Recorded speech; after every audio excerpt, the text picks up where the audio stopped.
have one mode. let's do a rewind then. So we're talking about the topic of finding freedom from the things that keeps us bound. And we were just chatting about women dealing with strong women. Yeah. And you were saying. So what I said was this, that I did a Facebook campaign promoting our series, Black Women in the Bible, and I only targeted really African countries.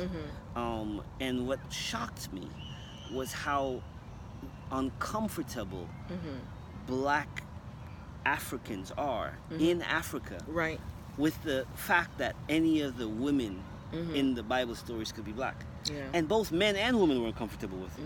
And it really I didn't expect it. That threw me off. I was thinking if there was a place in the world that they would feel, oh, this makes sense. It would be there. It was some of the, at least, and no, over and over again, the Yeah. people who seemed to have problems with it was other Africans, either women or men. And they were like, well, how do you know this person was black? And they were questioning the validity of what I was saying about this person in the Bible was black or this person black. But as I started to engaging them in conversation, what I realized was they actually didn't care about my research. They didn't care about the facts. Because I was giving them the facts. They were still struggling with the concept that black could be valuable. Right. Black could be in the Bible, the sacred scriptures, and it wasn't a negative thing. It was like some of them were bad guys, and some of them were good guys. They were all over the story.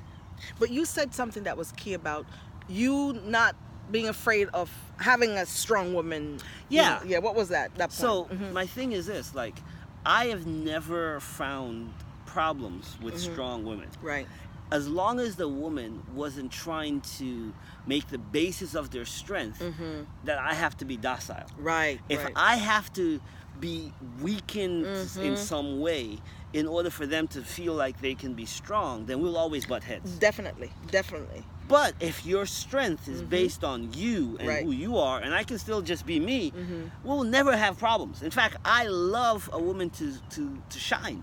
I just love it. I think it's one of the most beautiful things ever is when a woman is just being the strong, radiant, flawed human Yeah. that God created him to be. You Yeah, don't have to yeah, be the yeah. perfection of thoughts and body and style and this. I mean, how many... guys never Yeah. put the kind of pressure I on y'all know. that y'all put on y'all. I Right? know.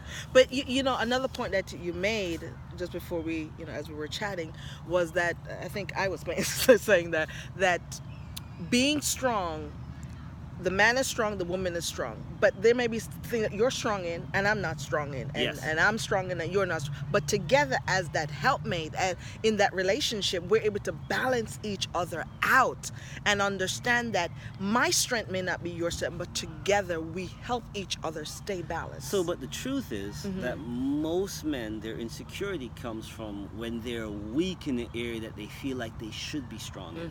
So now, let's say if a guy feels like I should be strong in money, and like, oh yeah, I make the money, I should make decisions around the money. What if you suck at money decisions? What if you suck at the discipline and the strategy and the looking at things and to do what you need to do to create wealth? But then you're gonna need the strength to say no, strength to say and step back and allow your mate, your partner, who's stronger in that area, to manage And it. so that's where the issue comes Yeah. in, where now they might be with the woman who's like, oh, well, I'm actually strong here. And the guy says, well, I feel bad if you are strong there and I have to submit to you in this area. But that's what the Bible's definition of helpmate means. Exactly. It's the person who comes Me to helping be you, you helping strong me. Yep. where you're weak. Exactly. And you should you just own it, bro. Like, if you, like, honestly, you're a weak man if you can't admit you got flaws and weakness. If you got to be the strong guy every day, then you can't be a Christian guy because Jesus didn't flow like that, right? You can't be a biblical guy because the Bible doesn't recommend that, right? So you have a definition of masculinity that's not grounded in God and His kingdom. Yep. And it might be grounded in church, it might be grounded in culture, it might be grounded in your family always do it that way. but none of that is what God is talking Yeah. about. Well, you might have caught us in the sidebar conversation. So we kept talking and the camera was rolling. And I forgot to introduce my friend Kevin. So Hello. he is a business coach. He's a business consultant. He's an apostle, a man of faith. And he's also someone that is very discerning. He's able to see past where you are, your pitfalls, your detours, and can speak into your life. And we were just sitting here talking, just hanging out. And we touch upon the subject of finding freedom from the things that keeps us bound. And so many of us need to rise above, financial situations and things that's holding us back, and detours and choices that we might have made in the past. For example, myself, choosing, I went through a divorce, choosing to go through an abortion as a young adult in college, and just going through these things and being able to pick myself up again, and getting into a relationship and understanding my worth and balancing my strengths with someone who's in my life. And we were just talking about a conversation here, so Yeah. it's key for us to know where we are so we are able to handle those things. So I remember I had a big wake-up call with the reality of men. When I shared something. It was years and years ago. I shared something because I disciple a lot of men, and I shared something, and this guy reached out to me. This is like a military guy. He's married and everything, and he reached out to me, and this guy is buff. This guy is military, and he can kick some butt. But as a kid, he was abused sexually, and it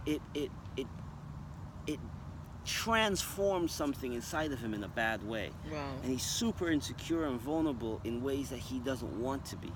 But here was the problem. He never wanted our conversation to be shared. He never wanted to be part of a group conversation.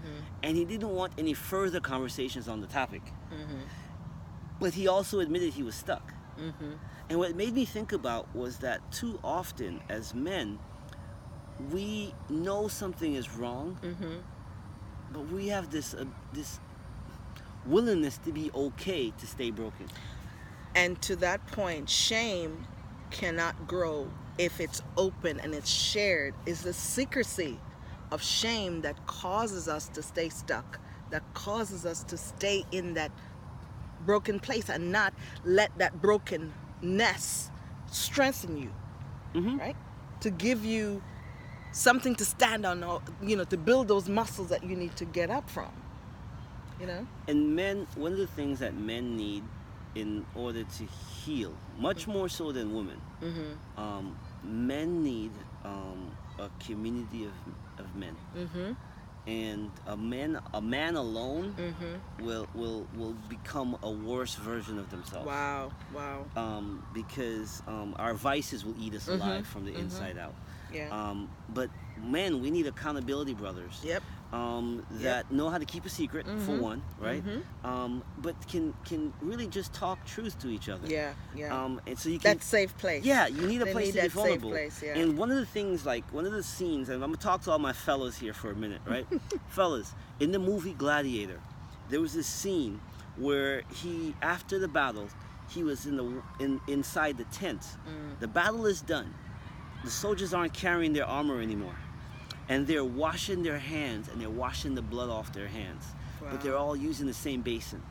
Wow. So what happens is... I'm a visual person. I saw They- that basin right there with the same blood. Yep. Ooh. Right? And they're talking, and the guy's like, "You're the general." And he's talking to one of his soldiers. And he says, "When I finish this, I want to go back to farming." And the guy's like, "What? You're like this famous general." He's like, "But dirt washes off easier than blood." Wow. What I'm saying is, he was in a safe place. Even these rugged warriors that just was on the battlefield and they were doing all these manly things, Yeah. still needed a safe place away from that battleground to just be men talking about the realities of life. Yeah. And that's what I mean when I say that us as men, we need those connection Yep. points where we have some people we can just talk to Yeah. and be real with, and Yeah. they will hold your secrets. Because a guy that can't hold his secret is not even a guy. I don't even Yeah. know what you call that. You got to be able to hold your brother's secrets so that they can have a We safe all place. need somebody to be that accountability partner, someone that, you know, because as a coach, sometimes my clients, they're not where they're supposed to be, so I'm able to give them that space, to hold the space for them until they can get there and say, okay, now I'm there, I can take it and move forward. Because so many of us, we're dealing with wounds from the past, whether it be from parents, past relationship, personal self-inflicted wounds that, you know, we did to ourselves, or whatever that case may be.